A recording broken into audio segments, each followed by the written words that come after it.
indiyə qədər elədiklərimi daha yaxşı elədirdim, daha yaxşı oxuyardım, daha yaxşı çalışardım, sevdiklərimə daha çox dəyər verərdim, vaxtıma, keçən ömrümə daha çox önəm verərdim.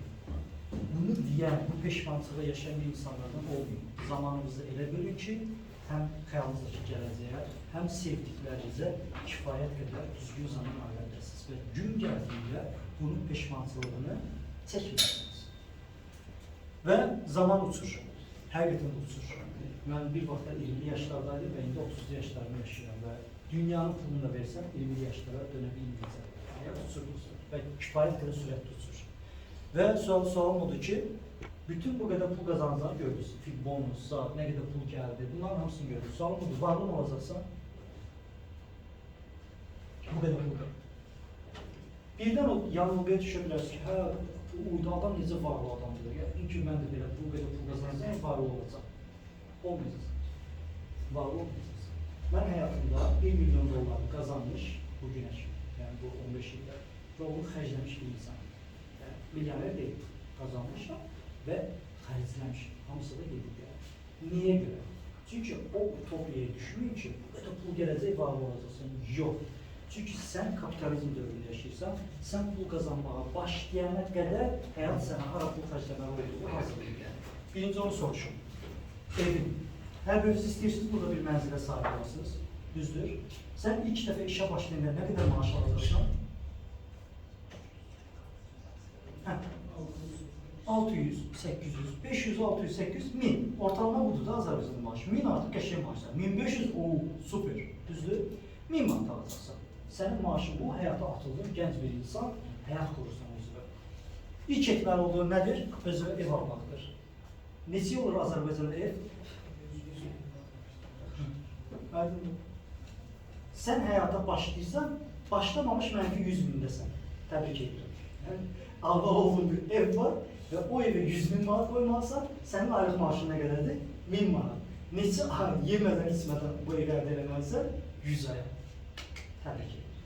Növbəti, sən də bir artıq iş adamı olacaqsan da, bir A nöqtəsini B nöqtəsi getməyə, miniyə ihtiyacın olacaq da istərsiniz. Çünki sənin iş yoldaşında hamısı maşını var. Maşın neçədir Bakıda? 50 mindən başlayaraq. 30 min minimum. AVO, mən alam 12 mindir, indi 25 mindir. Yəni, belə deyim. 25 mindən başlayaraq, təbii ki, yaxşı bir maşın, əgər doğrudan da görüntülü maşınlarınız 50 mindən başlayır. Düzdür mü? 30 min deyək, ortalama. 130 min. Təbii ki. Okay. Ondan sonra, təzəcə ilə işləməyə başlamısansa, nə deyəcəklər? Daha institutu qurtardım. İşləyirsən də, daha evdə qaldın ki, nə oldu? Nə vaxt tərpənəcəksən? Bir şey yoxdur və məcburi nə eləməsən? Toy eləməlisən, düzdür, evlənməlisən. Səni sıxacaqlar. Azərbaycanda 30 yaşına qədər subay qalmağı bacaran neçə adam var yəni? İmkan vermirlər, sıxışdırırlar. Sənin sağlamlığı, sənin kişiliyi hesab sorğuluyurlar. Sənin qızdığını sorğuluyurlar ki, nə problemi var ki, bu ərə getmir yəni. Belə bir cəmiyyət içində yaşayır. İndi toy, növbəti zəhmət olmasa. Azərbaycanda toy eləmək bilirsiniz nədir? Bu deməkdir. Bax, sevirsənmi? Sevirsənmi? Sevirəm. Sən dul, mən dul, gəl mənə, mən dul. Ondan olur? Olmur. Səninlə o xanımın arasında bu var. Düzdürmü? Bunu aşmaq bacarırsan, danışırsan, bir nəsil qoymaz ki, sən bunu aşmadan o qıza əli vurasan. Düzdür? Bu hamısı qız bəyənə, qız elçilik, həri, şirinçay, nişan, nəvət, üzər, bayramı, kəllə gəl, qızı, xına yaxdı, kəngəl, gəlindir. Bunlar hamısı bərabərdir sənin üçün. Bərabərdir pul, bərabərdir pul, bərabərdir pul. Başa düşürsünüz? Bunlar hamısı qız toydu, gəlin gətirdi. Oğlan sağdı, iş oldu, iş ora bura, nə bilmə, şabaş, tamada hamısına şıp, nə oldu, cidləri yığa, gəlin nəhayət girirsən evə, sökülmüş bankrot bir insan olaraq. Başa düşürsünüz? Əylə ağ köynək, qara kostyum və deyirsən ki, getdi. Baxırsan, sən kimsən, ay xala. Yengə. Onun da cibinə 100 manat ay xala, o işimizi qədər çıxarırsa çöldə. Və nəhayət sən evli və iflas bir adamsan. Qız evi də, oğlan evi də. Qız evi nəyin iflasındadır? Cehizliyin 50 minlik kredisindədir. Düzdür? Budur Azərbaycanda. Başa düşürsən? Azərbaycanda hep budur. Bu sizi gözləyir. 130 min üstünə gəl, bunu. Növbəti Bu şəkili çəkərək minimum kasıbın toyundan bağlının toyuna qədər nə qədər pul xərclənir? Burada bir əldə edə bilərsiniz. Lazım olacaq sizə təqribi. Okey mi? Hər vaxt atarsınız WhatsApp qrupuna bir şey var. Növbəti zəhmətlaması. Və mühəndisin evlilik həyatı başlayır və deyirsə ki, xanımla ikimiz də karyera quracaq, hər şey yaxşı olacaq, özümüzü tutacaq həyatda, ondan sonra övlad sahibi olacaq. Mümkündür Azərbaycanda bu.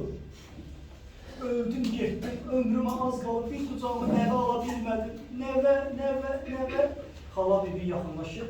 Qızım, nəsə problemimiz var. Niyə bir şey ortalıqda yoxdur? Nəsə həkimə zada görməsiniz. Sənin sağlam kişiliyin üzərinə artıq fikir yürüdürlər və ona görə də ailədə kim ki birinci övladdırsa burada, siz o baskı ilə dünyaya gəlirsiniz.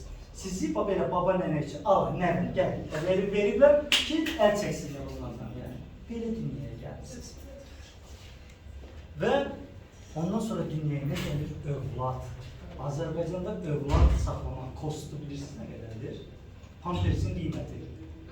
50 təxmin. O yeməklər var, uşağı yeməklər. Neçəyə o yeməklər? 100 manatdır yəni, təsəvvür edin. Uşaq yeməklər yəni. Üstə gəl bu pul. Ondan sonra ailə xərcləri, ondan sonra sən də artıq ailə sahibisən, sən başlayır toylara sarmağa, xeyir, şər. Toya nə qədər saldırmalısan indi? 100 minimum. Şərə 50. Aydındır. Buradandır. Və illərin ehtiyacları. Başlayırlar evdəkilər ki, boyumuz köhnəlir, mebelimiz köhnəlir, onu dəyiş, onu yumut, onu təmir elə, üstünə gəl bu xərclər. Bütün bu da sən bu dəqiqə mənfidəsən, bilmiş olasan yəni. Bunlar deyil, hamısını qazanmalısan həyatda. Üstünə gəl ki, orta imkanlarda sıradan orta bir ailə səviyyəsi nədir? Deyim sizə. O ailəyə deyilir ki, sənsən, yoldaşın da 2 uşağındır. 11 ay işləyəndən sonra bir ayda, bir ayın sonrası bir həftəsini, 2 həftəsini ailəvi yanına salıb, ölkə xaricində bir ölkəyə, bir oteldə istirahətə gedib gəlməyi bacarıq desən. Azərbaycanda nə qədər belə ailə var? Bu ortadır. Yəni, biz ortada düşündüyümüz ki, nə qədər aşağıdayıq. Budur dostlar, həyat, real.